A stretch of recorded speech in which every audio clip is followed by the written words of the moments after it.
advertisement has been called. It's the stick of Marty McSorley. Welcome to Marty's Illegal Stick, a hockey history podcast with your host, Scott Kinville. Let's hop on that Zamboni time machine and go back in time to look at hockey's glorious history. And what's up, hockey fans? And we are finally back with Marty's Illegal Stick, a hockey history podcast, right here on the Sports History Network.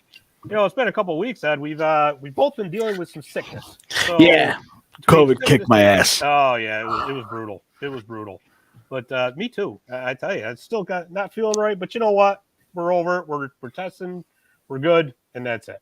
And no more to talk about that. Speak for yourself. I'm liking the days off. Yeah, right. But anyways, you know, since we've been taking this little sabbatical, if you will, there's been some changes. The Sports History Network is now partnered up with Home Field Apparel. I don't know if you noticed when I came on, I got this this super cool shirt I'm wearing here.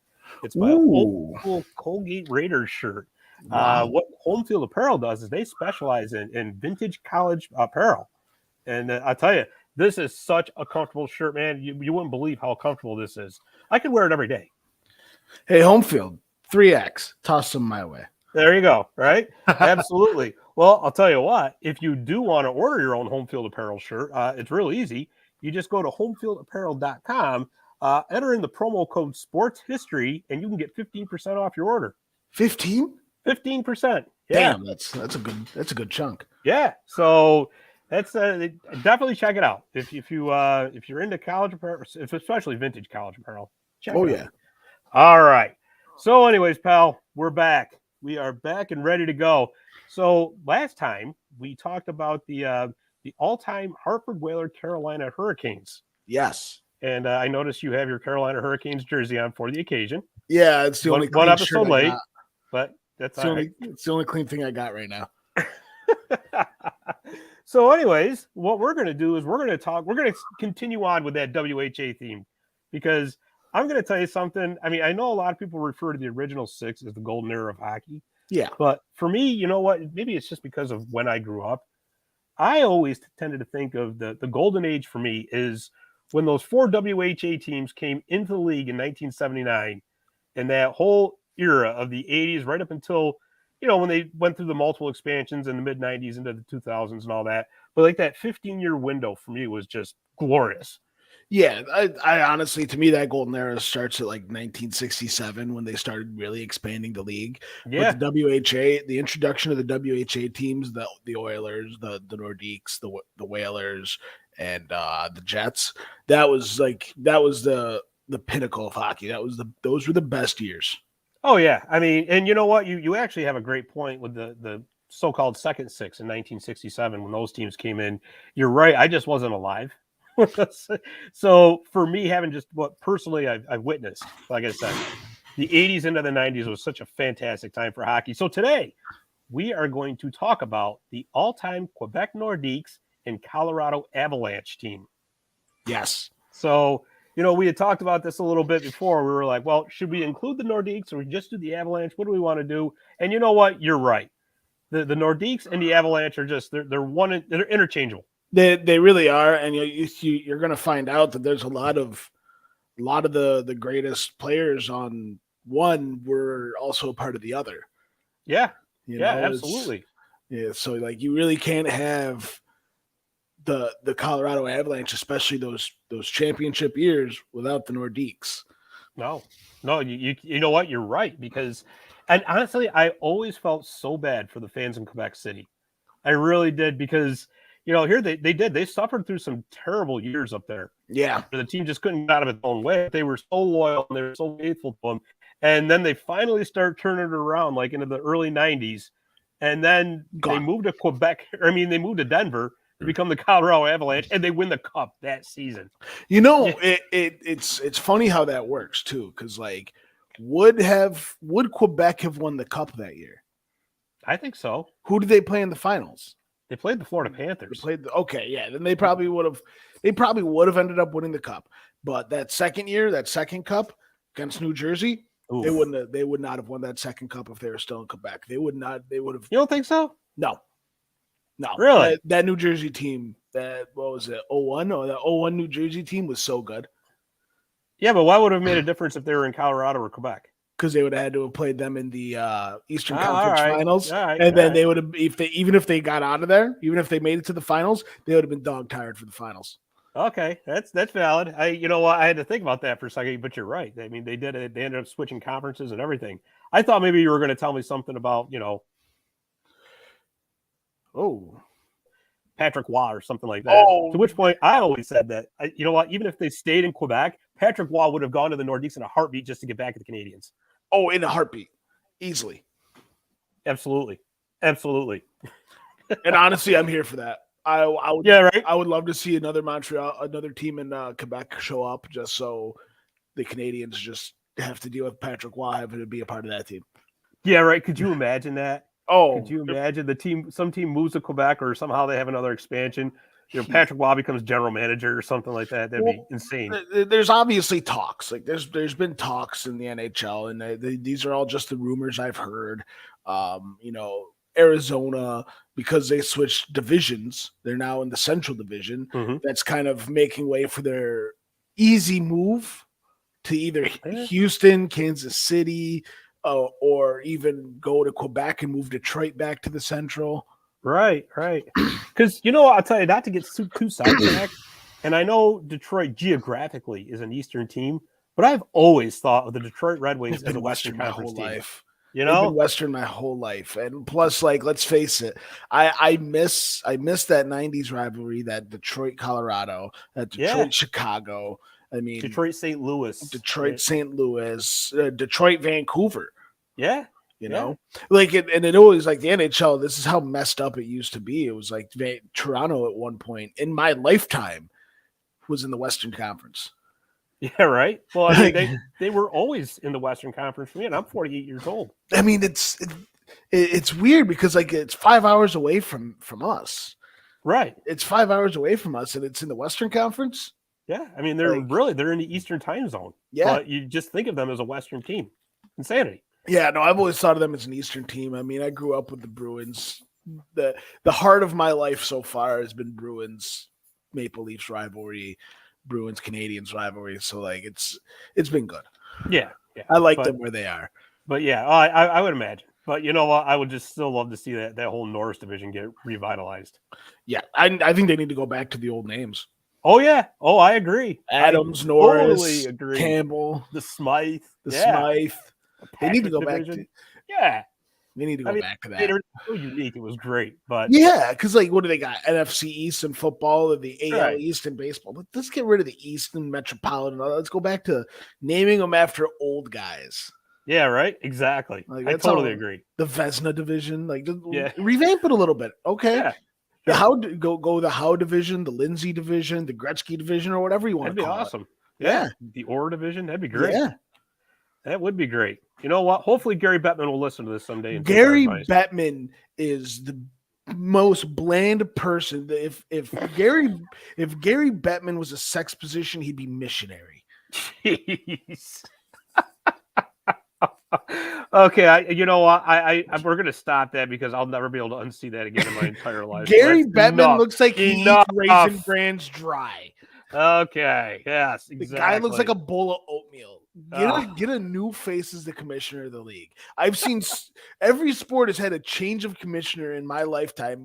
Baseball's had a couple, basketball's had a couple, football's had at least one. Where's hockey? Why do I have to deal with Gary Bettman? Why can't he just retire? Retire. You know what? Let me tell you something. Money. Go retire. I vote for you to be the next commissioner of the NHL. Listen, I would be the worst commissioner of the NHL. Oh boy. I wouldn't, there would be, the players would have all the rights. The owners would hate me. Yeah. You'd be fired within 2 weeks. I'd look at Jeremy Jacobs and tell him to eat my shorts.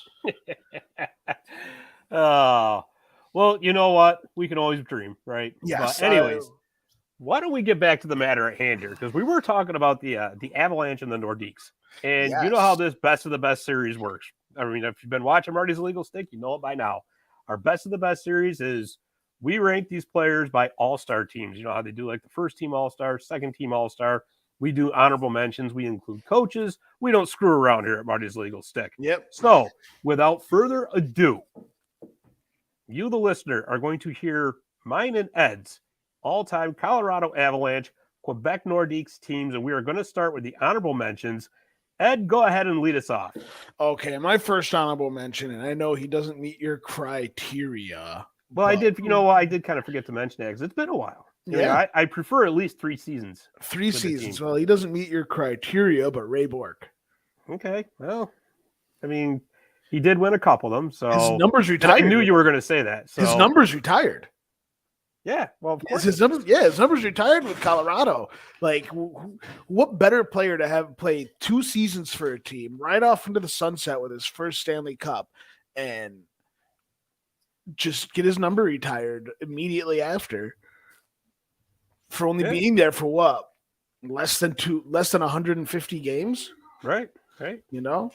But other than that, like Ray Bourque, this guy here is going to be changing within the next 5 to 10 years. Nathan McKinnon. He's only an honorable mention right now, but he's gonna be changing. A lot of great centers in this franchise history. Well, he's a winger, isn't he? Well, he's actually considered a center because he's normally centers up the Landeskog McKinnon or Ratnan line. But he. All right, we got a second co-host. Hi, look at this. Yes. I'm on the TV. We're live too. Oh, yeah. Hi, everybody. Really, you are all over the internet now. You ass. I'll hear about it later. See, you know what? Hey, you got to be careful when you're photobombing people. Yep. You never know what's going to happen. That's right. So yes, Nathan McKinnon right now is just an honorable mention, but future is going to show that he is going to be on a team at one of these top 2 in the future. Okay. Next one I have is Dan Heino. Ooh, interesting. Dan Heino, just a solid player all around. Somebody who like stood out in my childhood. Always like somebody who I always tried to model my game after, always in the right place at the right time, knew how to play hockey properly. Just somebody who really like molded me as a player growing up. He was always one of those solid bottom 6 players that could slot into the top 6 if need be, injuries or whatever. Yeah. He was, and this is back in the day where they had like checking line and things like that. He was just perfect for that checking line. Sure.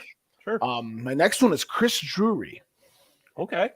Won his only cup with Colorado, suck it Rangers, and he just overall like it was the start of his great career. I mean, he future captain of the Sabres, GM of the Rangers, and I think he was the captain of the Rangers for a minute, wasn't he? I believe, yeah. Yeah, like towards the end of his playing career. Right. But it doesn't start.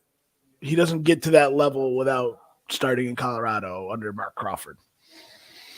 Okay. Next one I have is Chris Dingman. Just another player who I grew up idolizing. I tell you are reaching, my friend. I'm not. Just a player that I actually really like. I actually really like Chris Dingman because like he just a hard-nosed guy. Yeah, sure.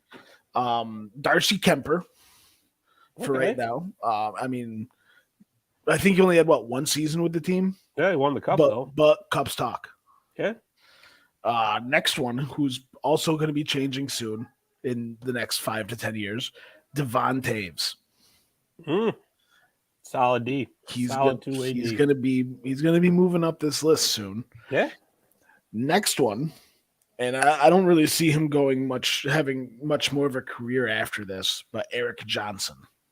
Yeah, I had him on my honorable mentions too. I think Eric Johnson is a solid player. I mean, it sucks that he's going to be considered a quote unquote draft bust, but he's not. He's a really not good really. player. You know why he's going to be considered a draft bust? Because he went number 1 overall. Exactly. Had he gone in just like the first round, nobody would even be talking like that. Yeah, we wouldn't even be talking about him like that. And honestly, like he's going to be considered a draft bust. He's going to be put on the same page as Nail Yakupov. No way. No way. No, nothing gets that bad. You're going to give him the same title as Yakupov? No, he's not a bust. He just happened to be the best of the worst draft. Right. And then my last one is Scott Parker, because every team needs a tough guy. Okay. And my honorable mention coach is Patrick Waugh. Very interesting. Very interesting. Colorado has always been a tough team. Yeah. Like a physically tough team. So I try to inject a little bit of toughness into it. Yeah, that's they. You know what? They always have been, and it's funny because it's like I told you. I got Eric Johnson on my list too, and I always kind of felt bad for Eric Johnson because there are players that are great players that played for Colorado, but they suffered through some horrible years, just like the Quebec teams did. And Yeah. Eric Johnson happens to be one of them. Yeah. Everybody now knows that Colorado's this wagon of a powerhouse. Oh yeah. But it kind of gets forgotten that not even 4 or 5 years ago, they were the bottom of the league. Yeah. So I mean, they've done a tremendous job of turning things around. I've got this franchise, believe it or not. She hunchback a Notre Dame past the camera. Just straight Quasimodo. I love it. Oh man. But this franchise has been around for 43 years. Yeah. Which is hard to believe. And that is just NHL time. That's not counting the WHA time, which we don't count the WHA stats for this because you're just opening up a can of worms that, who wants to get into that? But anyways, I'll just run down mine because I get carried away with this honorable mention stuff. Yeah. So, because I'm just so anal about breaking down by positions. Yeah. So my two centers are Nate McKinnon and Peter Forsberg. Ooh. Peter Forsberg. And you'll see why later on. If there is one thing that this franchise has always had, it's a lot of great centers. Yeah. So they're very deep at center. So I know it's hard to imagine Peter Forsberg being an honorable mention, but you'll see why in a little bit. Actually, I did forget one person on my honorable mentions list, and that's Peter Stassney. There you go. Well, see? Now, it's hard for me to imagine Peter Stassney being an honorable mention. So Cubs there talk. you go. There you go. Well, yeah, there you go. Cubs talk, but we'll argue about this in just a little bit. Yeah, we'll argue about it. We'll argue about this. We'll argue. All right. My left wings are Anton Stassney, now that you mentioned the Stassneys, and Alex Tanguay. Yes. Alex Tanguay was a key part a lot of those cup wins in the early 2000s. But again, depth is depth. And we will see that there have been actually quite a few fantastic left wings that have come out of the Colorado Avalanche, Quebec Nordiques. So many. Yeah. Just an offensive wagon year after year. Like, even their bad players are good. Like, look at Matt Duchene. Like, he's a great player, but, like, he can't get his head out of his ass. Well, you know what? You could actually throw Val Kaminsky into that pile, too, for left wings. Yeah. My right wings, your head's probably going to explode when I say this. Mikko Rantanen is on an honorable mention right now. Now, he's going to move up, like you were just saying earlier. Yes. But for me right now, that ceiling is still there. Oh, the ceiling's – he hasn't even touched it yet. That's what I mean. So, but when he's all said and done, yeah, he'll definitely be in the top two teams. I didn't even right now, bother. Like, there are some players on this team, on this current Colorado team, I didn't even want to put on the honorable mentions list because it was such a layup, like Mikko Rantanen. Right. Like, to me, he is an honorable mention, but, like, we all know that.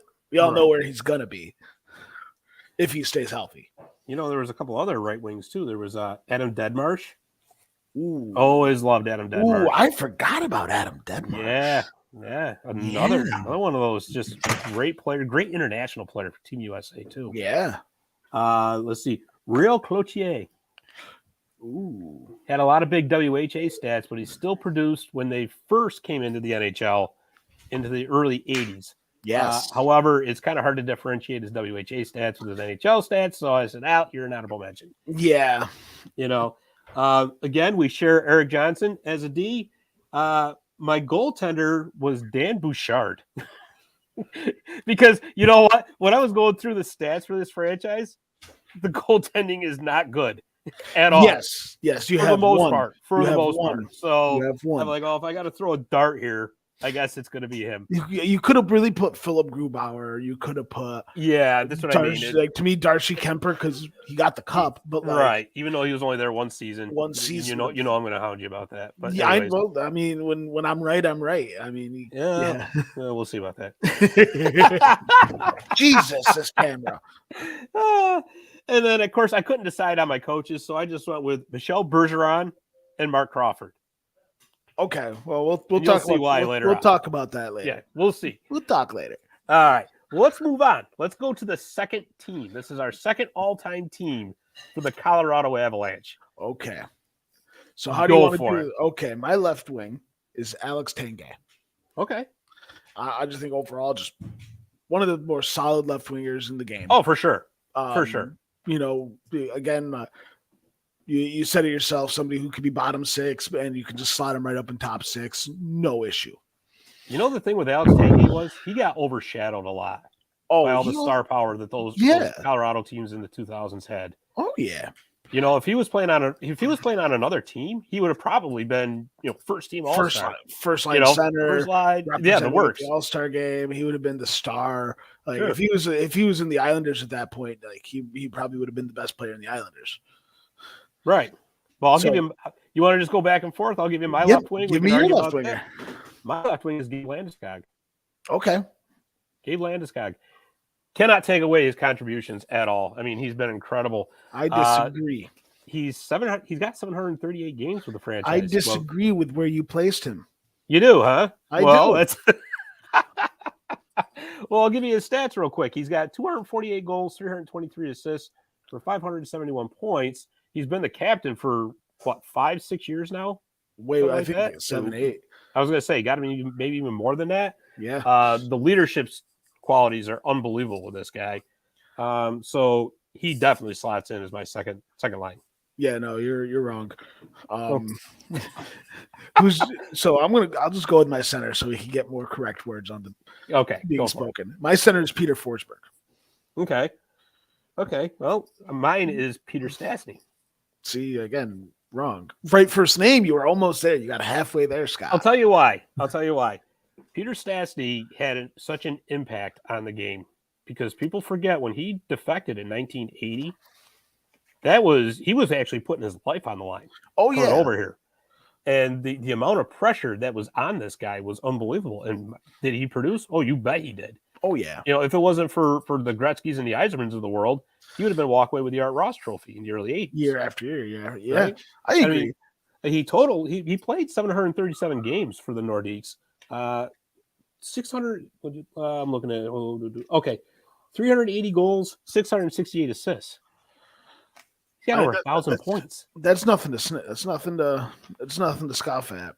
But unfortunately, I think when you put skill and skill, Peter Stassney, Peter Forsberg next to each other, they kind of even out, right? Yeah, but you know what that pushed it over the edge for me for Stassney? Joe Sakic. Because Peter Forsberg had Joe Sakic there, right? It was a great 1-2 punch.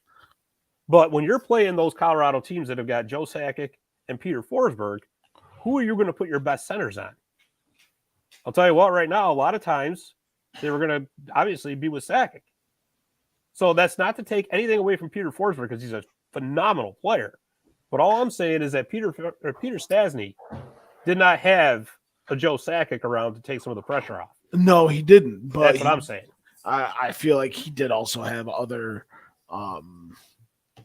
aspects to keep the pressure off. Maybe Ronnie Hextall. Lack of 80s defense, maybe? Lack of 80s defense. He had Ron Hextall to throw the punches. He had the Hunters to protect him. Oof. Oh, boy. Remember that? Yeah. Yeah. Well, I don't. I wasn't born yet. But yeah, right. Well, but I've seen the videos. The old Don Cherry Rock'em Sock'em. Yeah, exactly. All right, give me your right wing. My right wing, and this one's going to be a controversial take, Claude Lemieux. Yeah, I can understand that.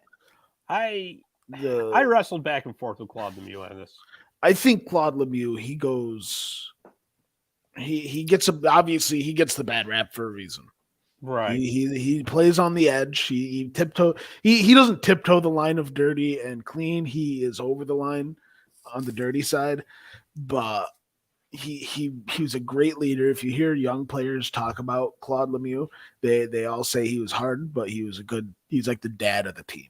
Right. And it's like he demands discipline and respect to the senior players who've been there and done that and taught these young kids how to be pros. So when you put a young player like Chris Drury on the same team as Claude Lemieux, you got to think that shaped him a little bit. Right. Yeah, you know what? Like I said, hard to disagree with that. I don't know. For me, obviously, Claude Lemieux had a lot to do with the cup. I mean, Yes. you're right about that too. Cups do talk. I don't know. Just for me.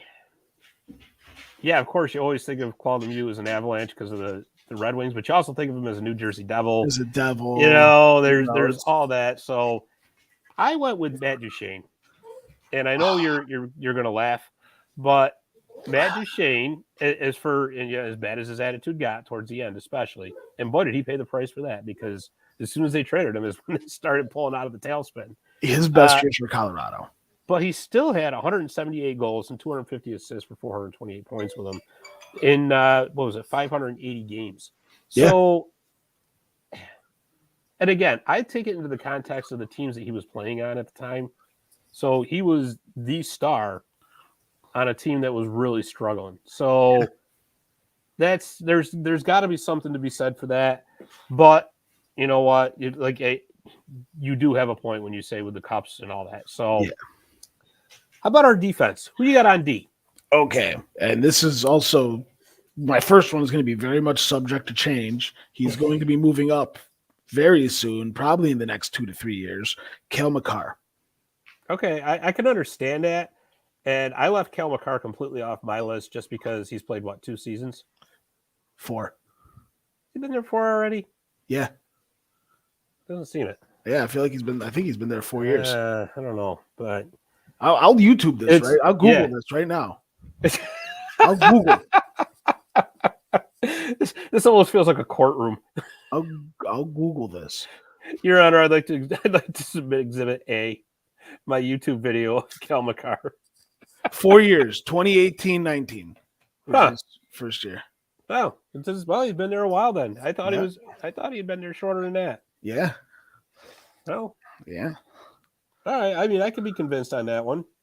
So Cale Makar, and he's obviously, to me, subject to change. He will be moving up the list, I would say, in the next couple of years. And my next one is Sandis Ozolinsh. Yeah, you know what? That's who I got. Wow, we agree on something. That's who I got as one of my you know what? I mean, I left Makar out because I didn't think he was there that long. But Sandis Ozolinsh, you know what? He's got a cool name. Oh, I love his name. Just a hockey name all around. I know, right? Sandis Ozolinsh. But you're right. I mean, you know what? In his time, he was one of the premier offensive defensemen in the game. Yeah. I mean, he you know what? I mean, he's one of those guys, sometimes I think of him as a shark. Yes. But he did a lot of his damage when he was with the Avalanche. He did play 333 games for him, and he had 253 points. Yeah. Oh, he was really good. Honestly, to me, one of the best offensive defensemen of his era. Yeah. I mean, obviously you had players like Ray Bourque there, and Ray Bourque in the league. And I really can't think of another offensive defenseman from the late 90s besides Nick Lindstrom, Ray Bourque. I can because because we agree on Ozolinsh, and my second D is Rob Blake. Rob Blake gets forgotten about. No, not for me. So he's somewhere else. Really? Yeah. Ooh, very interesting. Very interesting. Well, you know what? Similar stats to Ozolinsh.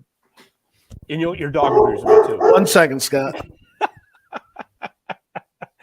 But yeah, I mean, that's for sure. Rob Blake, for the leadership alone too. I mean, he was a tremendous leader on those teams. I'm here. Okay. I'm here. So, all right. Well, it looks like we're sort of starting to agree. This is kind of scary. So don't worry, it's going to stop. Let's start arguing about a goaltender. Yes. Again, like you said before, goaltending not the greatest in Colorado history. No. I mean, you got one guy, and then the rest is kind of pretty much kind of flip floppy. But I put David Abisher. Okay. I liked David Abisher. I thought he was a good goaltender in his career. And Colorado, I mean, he just played there, so I had to slide him somewhere. Yeah. I had to slide him. honestly, I kind of forgot about him. I really like you put a gun to my head. I can't think of 5 Colorado goalies. Well, I went with Semyon Varlamov. See, to me, I don't think he was there long enough. And He was there 5 or 6 seasons. was he there 5 or 6 Yeah. seasons? Yeah. So I mean, he's been there that long. and again, he was another one of those guys that played. He was a great goaltender who played on some really subpar teams, Really bad. but he kept them in a lot of games. So yeah, he did. I'll You give know? you that. I think I definitely overlooked Semyon Varlamov, but like we said earlier, goaltending is just yeah, I mean, listen, there's not much to argue about here. So it's no. You could have said. You could have put Ron Hextall there for his Nordiques days, and Yeah. I would have been like, yeah, sure he was why there. not? Yeah, absolutely. Why not? How about your coach? My coach is I can't pronounce his name. He's the current coach, Jared Bednar. Jared Bednar. I knew his first name was Jared. I couldn't pronounce his last name. Yep, But Bednar. to Think me, of just bedrock, yeah, like the Flintstones. you old guy. But Cups talk. I mean, again, coaching in Colorado history also kind of a subpar thing to talk about. Patrick Waugh was non-existent. Really, who else? Peter Laviolette, I think, was there for a little bit. Just Very briefly. I think. very briefly, just not great. Just not great coaching. No, that's you know what? I actually had Bob Hartley. So Bob Okay. Hartley's got the most career games as a Colorado coach in the playoffs, Oh, and he did win the Jack Adams Award. Did So he? yes, he did. So it's kind of hard to ignore that. But you're right about Bednar. He's been fantastic. yeah. And we're going to hear this name again too. So I got somebody else as my other coach. all right. Well, I'll tell you what then. Without further ado, why don't we move on to our first team then? Yes. Why don't we do that? All right. And let's start with the coach this time, because Let's since we're start talking with- about coaches, I want to hear who yours is. Mark Crawford. Mark Crawford. Oh, hey, let them to their first cup. Yep. Mark Crawford, a solid coach. Had a bit of a controversial style of coaching, known to Yeah. kick his players and things Yeah, like he that. definitely. But he also had a substance abuse issue and got over that, cleaned himself up, and once he really figured it out, he got his act together. You notice his personality changed. He became a better coach, was better towards his players. Just overall, like a good story and a great coach. And I think he deserves another shot in the NHL if he wants it. Okay. Well, that's, you know what? You're right. I mean, he did clean himself up. There's no doubt about it. Learned how to calm down a little bit with players, because that was, and it's funny. We were just talking about this the other night on the other show that I do, 315 Hockey Live, and just how much it's changed now from, back then it was, the coach was like the iron-fisted ruler, Yeah. right? And you'll do this just because I told you to do this. And if you don't, there's going to be consequences. Whereas now, players are much more inquisitive. They want to know why they're doing stuff, and they want to know why, what is this drill teaching us, that kind of thing. So, and that's not a bad thing. That's not a bad thing at all, because I think it creates, it creates more hockey IQ. Yes. So rather than just don't do as I say and that's it. Yes. It's great to actually know why you're doing something, because then you can sit there and you can think about it too. Yeah. Yeah, no, I definitely agree with that. Like, to me, like, coaching is such a vital aspect of the game. Even though we're talking about professionals here and they know how to, each one of them know how to play hockey. It's the way they put together schemes. They put plays together. They quarterback a power play. I mean, that's really what the coach is supposed to do. And when you have a coach that's ruling with an iron fist, I don't know. We'll say Alain Vigneault, right? The biggest idiot the game has ever seen. There's a reason why his teams are successful for 1 year and then absolute crap the next 7. Yeah, well, he burns them out. And Mark Crawford has learned his lesson, and I think Jared Bednar is going to be a great coach, because he's actually more into the education of this is why we're doing this more than do what I say or be benched. Yeah, I think you're right, and I just like I said, it's a whole new era, Yeah. and again, it's not a bad thing for the players to understand why the coach is doing what they are. Yeah, exactly. There's nothing wrong with that whatsoever. I'll tell you what, I went with Jared Bednar. I respect that. He's been there since 2016. He's got the most games coached as a Colorado Avalanche coach now. Oh, does he really? In the regular season. Yeah, he does. Wow. And if you think about it for a second, he came aboard like, we were just talking about this, like 5 years ago, that team was in the toilet. Oh, they were a dumpster fire. But you know what? Credit management, credit Joe Sakic for sticking with him and saying, no, we know we got a problem here. It's not the coach. Yeah. We're going to fix this. And sure enough, he stuck with him. And now look. Yeah, I agree. So for a coach to be able to survive being in those lean years like that and stick with the team, because especially in today's world, it's we want results now, and if you don't, you're gone. Yeah, right. The days of the old school coaches sticking around for 15, 20 years just on their name is over. Yeah, you gotta prove it every single year. That's over. That's all over. Honestly, like the problem with Colorado lied in their locker room, did not lie with the coaching. And Joe Sakic figured it out. I think if we throw a GM on this list, I think Joe Sakic's the greatest GM. Oh yeah. Oh, no doubt. No, that's not even a question. Oh yeah. Not even a question. I've always loved Joe Sakic. Oh, how do you not like Joe Sakic? Top 5 of my favorite players of all time. Yeah, I don't know where he is, but he's in there. Absolutely. It's so awesome. All right. So anyways, why don't we scroll down let's go with our defense. Okay. Let's do our Ds. My D is Adam Foote. Oh yeah. And Rob Blake. Okay. Just two solid defensemen, big guys. You're not moving them from in front of they're moving you from in front of the net with ease, and they're putting the puck in the back of yours. Yeah. Like just overall, just two solid defensemen. Adam Foote with the team forever. Rob Blake, I think he get a second cup, or didn't he get another cup with Los Angeles? Not with LA. He was on the management team. Yeah, so he was on the yeah. So the guy just knows hockey. Oh, no doubt. No doubt about it. And those are great choices, because I obviously went with Adam Foote, because when I think of Colorado Avalanche or Quebec Nordiques defenseman, the first name that pops into my head is Adam Foote. Yeah. It's not even a question. And I wanted to put Rob Blake on that first line. I did. Because, I'll admit, you know me, I'm a Kings fan. So obviously I'm a Rob Blake fan. But with Rob Blake, I think of him as an LA King. I think of him as a Colorado Avalanche. I try to forget the time that he went to San Jose. Yeah. Really made that was weird. Angry. Oh, that was weird. Yeah, it was very weird. And you're going to laugh at mine, because like I said, we agree on Foote. Do you know who the all-time leading scorer amongst defensemen for the Colorado Avalanche Quebec Nordiques franchise is? No. You're going to laugh. It's Tyson Berry.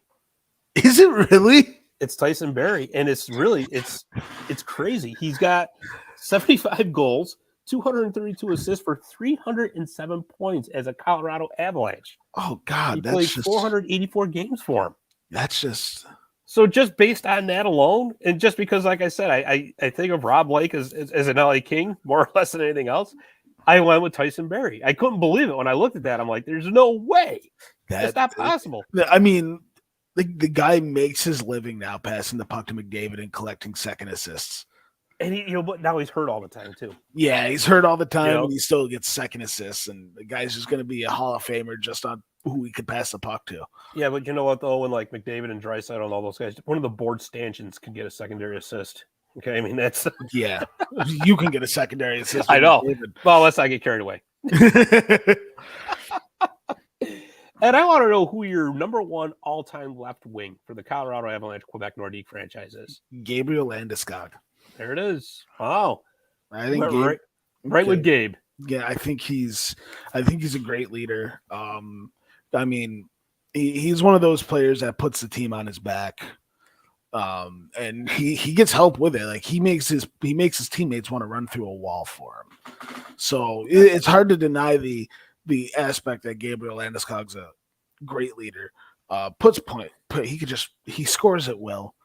The guy's just overall great. And I mean, he's going to be a Colorado Avalanche till he retires. Well, yeah, he is now with that contract. With that contract, yeah. No other team's going to. There's no way. Even if they wanted to trade him, they can't. Not having it. So for mine, I went all the way back to the Quebec days. Okay. And I went with Michel Goulet, Ooh. who, to me, was one of the most underrated goal scorers of the 80s era. Now, I understand that a lot of goals were scored then. Yes. But Michel Goulet, during the 80s, was an animal. He had, I think it was like 6 straight seasons of 40 goal seasons. 6 straight. He had a couple of 50-goal seasons in there. Just a machine as far as putting the puck in the net. But he was kind of forgotten playing in Quebec because obviously they didn't get a lot of the press that, had he been playing in one of the big markets, say like New York or Montreal or Chicago, Detroit, whatever. But he played 813 games for the Nordiques. And he scored 456 goals. Wow. Yeah. And again, I understand that the 80s were wide open, but still, you can't ignore 456 goals. No, you don't do that by accident. No, not at all. I respect that. I respect that choice. Yeah. I mean, and he's in the Hall of Fame, so you know what? You got there for a reason. Exactly. Got to go with him. I think our center choice is pretty obvious. I think so, too. I don't think that either one of us, even in our worst day, would ever not pick Joe Sakic. Yeah, Joe Sakic. Mr. Colorado Avalanche, Mr. Barnaby Joe. Franchise. Just call him the franchise and be done with it. Yeah, he's Barnaby Joe. He's one of the greatest of all time. Yeah, absolutely. Not a doubt. But we might have a little bit of difference of opinion on the right wing. Milan Hajduk. No, we don't. No, it's, you know what? He's got the most games played in Colorado Avalanche history. Oh, the guy has stayed there forever. Yeah. He is Mr. Colorado Avalanche. Like, Joe Sakic, great and all. Milan Hajduk played 15 years for the Avs? Yeah, he played 1,020 games. Yeah. So just shy of 15 years. Yeah. It's incredible. And he's got a really cool name, too. Wicked cool name. Hajduk. Wicked cool name. Or as we used to call him when we were younger, Hedge Duck. Hedge Duck. I think it's also safe to say goaltending is the same. Probably. I can't imagine neither one of us not picking Patrick Waugh because you know what? Even the dearth of goaltending behind. Ugh. Yeah. Bad. I mean, forget about the cup wins. Even if just Patrick Waugh just showing up. That's it. Yeah. As soon as he got off the plane, as soon as he landed in Denver the first time, okay, that's it. You're the best goaltender in the franchise history. Yep. And he dangled Gretzky. Yeah, the wink. The wink. You have no idea how mad that made me. Oh my God, that wink. I'll never forgive him for that 93 final series. Never. Because if it wasn't for Patrick Waugh, the Kings would have won that cup. Oh yeah. You'll never convince me otherwise. Never.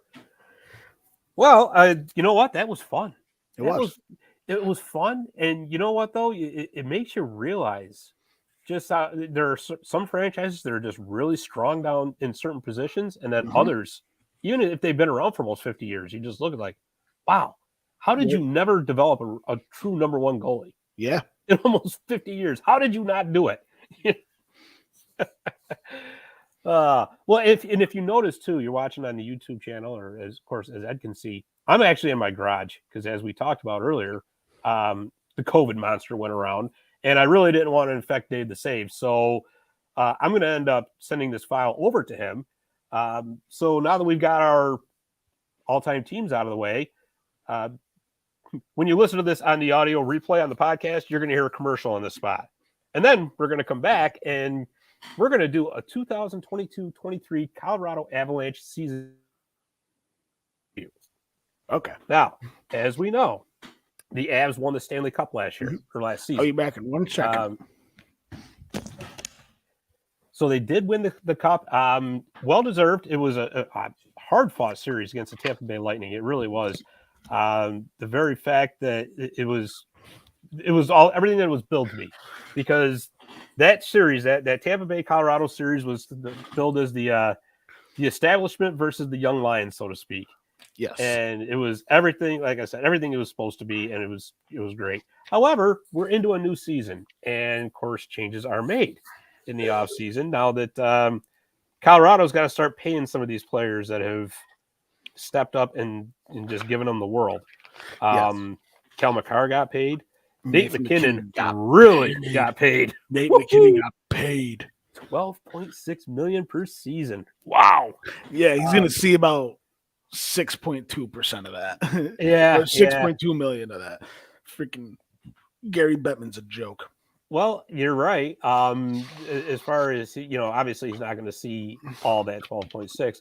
But I don't know if you saw it or not, but they're already projecting next year the salary cap's going to go up $1 million, and then it goes up crazy money.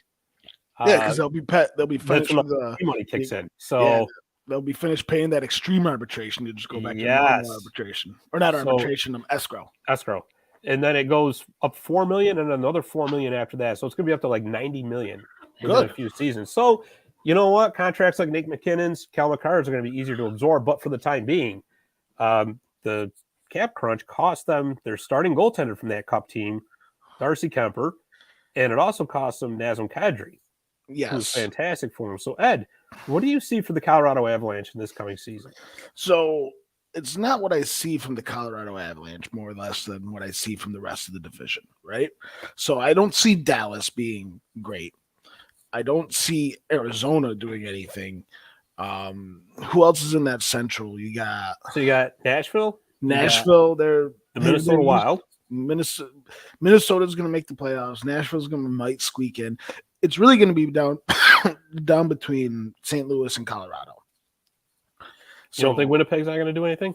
I think Winnipeg's going to sell the house.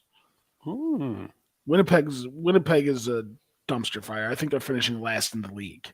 Right now, they got some problems because they just took their captaincy off of Blake Wheeler. Well, there's also been known issues in the locker room now. Everyone's requesting a trade or saying they're not re-signing Pierre-Luc Dubois, Mark Scheifele. Blake Wheeler is definitely going to get traded at the deadline. You can only assume that Connor Hellebuck is gone. So Winnipeg's a non-factor. Arizona's a non-factor. Dallas is a non-factor. Chicago's playing for Connor Bedard. Yeah, Chicago's playing for Connor Bedard. They're a non-factor. Minnesota, they're going to be teetering. I think they're going to make a playoff spot, but by the skin of their teeth, they're going to be third in the division. It's really down to St. Louis and Colorado. And St. Louis has some issues because now Tarasenko and O'Reilly are up, so they're going to have to shed one of them by the trade deadline if they don't get them signed, and it's probably going to be Tarasenko. So there's that gone. So really, it's just Colorado's division, in my eyes. Now, are they going to repeat as Cup champs? I doubt it, but I see them making a lengthy run, maybe to the conference finals. Other than that, it's going to be a good year for Colorado, but it's not going to be last year. Okay, I don't think that the division title is a lock for them, to be perfectly honest with you. I think St. Louis did a very good job of getting sneaky young. Okay. Yes. They were starting to get old, and they actually did a fantastic job of starting to regenerate some talent. You got Jordan Kyrou there, who is fantastic, Robert Thomas. So they're doing a very good job of more or less switching it up on the fly. I don't necessarily believe that they're going to trade either O'Reilly or Tarasenko, especially if they're contending. I think they obviously keep them for the playoff run and then worry about that in the offseason. What are we going to do with them? Yeah, I can see that happening. But and another team that I think out of that Central Division that is actually going to be extremely dangerous is Minnesota. I don't think Minnesota has got a lot of good pieces in place. But they also got a lot of cap spent on two players that are no longer there. They do, but guess what? They managed to actually put that team together. Obviously, yes, they're in a cap crunch right now. Of course they are. They're in cap, but they've got enough talent on the ice to actually make some noise. The only thing that makes me worried about Minnesota is they're going to lean on Marc-Andre Fleury. That's why I don't think know about that because how do you not like the Flower, of course? But he's what, 38 now? He's getting up there in age. I think he's a phenomenal goaltender, and I think he's a Hall of Famer. And they give him every accolade in the world. He earned it. But 38 years old, his position, it's screaming pulled groin. Yeah, and then what happens, right? And then what? You have Cam Talbot in that? I mean, he's right, but I mean, yeah, I know. We got a lot of players up in the air for Colorado. Matt Dumba. And it's really just it can be up or down for Colorado. It really just, to me, a confusing thing. I was gonna say you cut in and out of there for a second, but that's okay because you almost sounded like the '80s video game. But I'll tell you, with Colorado,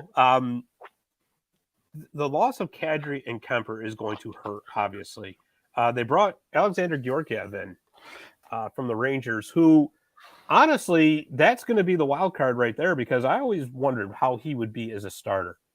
I think Georgiev's going to do fine. I think he'll be fine, but is he going to be Stanley Cup playoff fine? That's the question because don't forget. They have Pavel Francouz, who I know Avalanche fans love him, Pavel Francouz.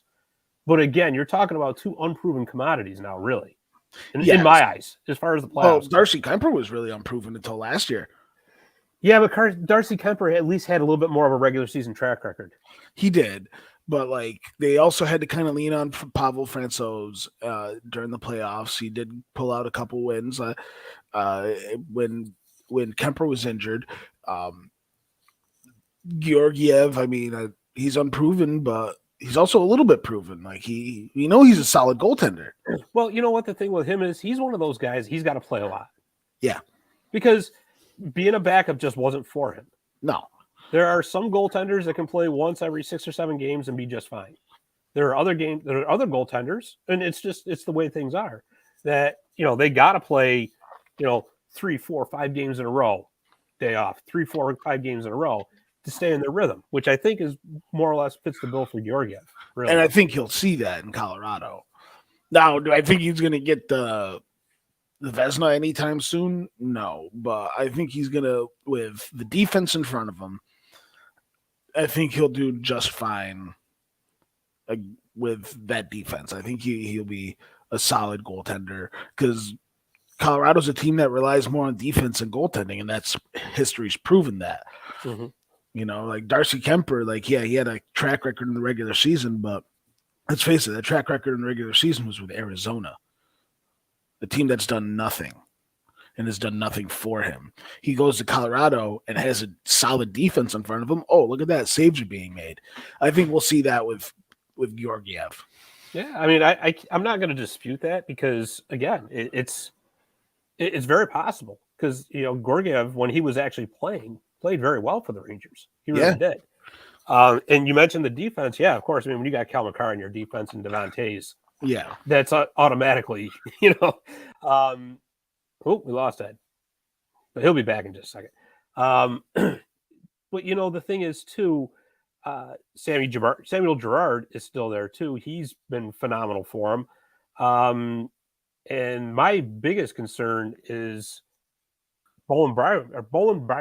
I'm trying to spit that out. Sorry, I hit a button. Yeah, it's all right. Buttons are bad. It's just I see them, I want to touch them, and then bad things happen. Oh boy, I can't imagine.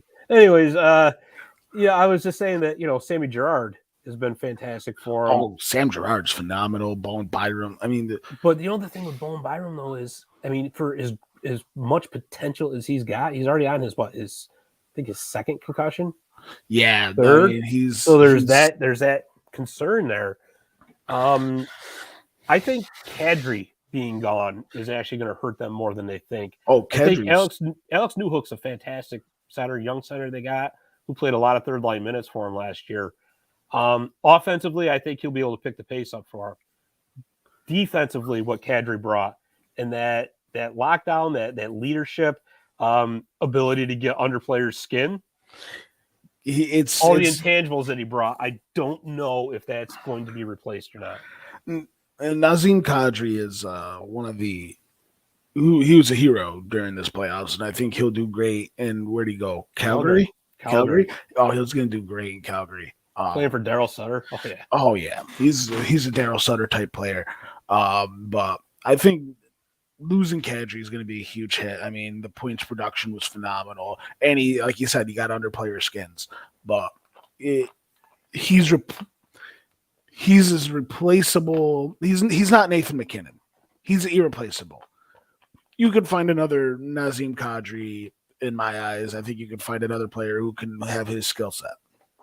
Yeah, I mean, obviously, yeah, it's not unheard of. Like I said, I think Alex Newhook is the guy who's going to step up to replace him. Yeah, but like I said, there's one Nazem Kadri. Yes, and so we'll see what happens there. But going right back to what we were saying, I guess I would say that they're the favorite to win the division, but not by a lot. I think you're gonna see Colorado. I think you're gonna see Colorado pump out 106 points, win the division, with St. Louis with 102 points. Yeah, I mean, it could very well be that close. I think obviously I think it's going to be, Colorado, St. Louis, and Minnesota in those top three spots. The days of the Central Division taking both of the wild card spots are over. No, they might get one of them in Nashville. And that's going to be. But Nashville, who knows with them? Yeah, you're right. I mean, they seem to do things with smoke and mirrors. So it's literally Roman Josi and UC Saros, and that's like Matt Duchesne will pot a few. They have that new kid on their team, Tanner Janot, who I think is phenomenal. Yeah, but he's still this is his second year in the league. So you got Philip Forsberg. They did re-sign him. So the only problem with Forsberg is can he stay healthy? Can he stay healthy? So I think, and this is the Central Division for me, it's going to be Colorado, St. Louis, Minnesota, and that's it in the playoffs. I think you're going to see the Pacific really show up this year. I think you're going to see the Pacific with I think you're going to see a bounce back year from Vegas, Edmonton, Calgary, and the Kings. Don't forget Vancouver. Vancouver is actually doing quite a bit too. I really don't have much anticipation from them because we see this every year from Vancouver. It's they've improved a lot. They've improved a lot. They've improved in this but position. It's so fun in this position, and then they fail every year. We're gonna see that. We're gonna see the Pacific shoot right up. I think Pacific. You're gonna see Edmonton winning the division, Calgary in the second, Vegas in the third, Los Angeles taking a wild card spot, and if you really want to get wild, we could toss Vancouver in the other wild card spot. Yeah, I mean the wild cards are going to be up for grabs. There's no doubt about it. At least one of them. I'll tell you, that Battle of Alberta is going to be phenomenal this year because Calgary is going to have such a chip on their shoulder from last year. Well, I mean, the chip is gone. They traded him away. Yeah, but still, I mean, as a team, they got Nazem Kadri. You got Kadri, you got Jonathan Huberdeau, you got Mackenzie Weegar. Honestly, I think they're better this year than they were last year. Yeah. You know what? I don't. I think they're one of the teams that stayed even. They changed some pieces. Gaudreau gone, so they bring in Huberdeau. You got Tkachuk gone, so they bring in Kadri, and then Weegar's really just that intangible that really amplifies it a little bit more. I think they stayed a little even, but I think that they're going to be a solid team. Yeah, definitely. To me, it all depends on can Jacob Markstrom stay healthy. Yeah. Markstrom is the key there. There's no doubt about that. Yeah, no doubt. He's that X factor for him. Yeah, for sure. All right. Well, hey, listen, this has been a lot of fun. I'm so glad to be back. Oh yeah, no, it's great. It's great to have a voice again. I know, right? And, I know this is a sports history network, but I think we're going to have to make an instant history show. We'll have to do an NHL preview show very soon. Yeah. No, honestly, the season starts in 14 days? Well, actually, it starts technically next week because the league threw a curveball at everybody with the overseas games between the Predators and the Sharks. That's right. So for everybody else, the season starts on October 11th. But, then and it screws everything up fantasy hockey wise too, because don't even get me started on that. That's why I just don't do fantasy hockey. I can't. I get too competitive. I'll stick with fantasy football. I'll lose my $10 every week. Yeah, there you go. All right. Well, that's all the time we got for today. Ed, again, it has been so much fun. And we're going to do an NHL preview show, but we'll have to come up with another best of the best soon, too. Yeah. So, all right. So, for Ed Stefanik, I'm Scott Kimball. Thanks for listening, and we will see you next week on Marty's Illegal Stick, a hockey history podcast.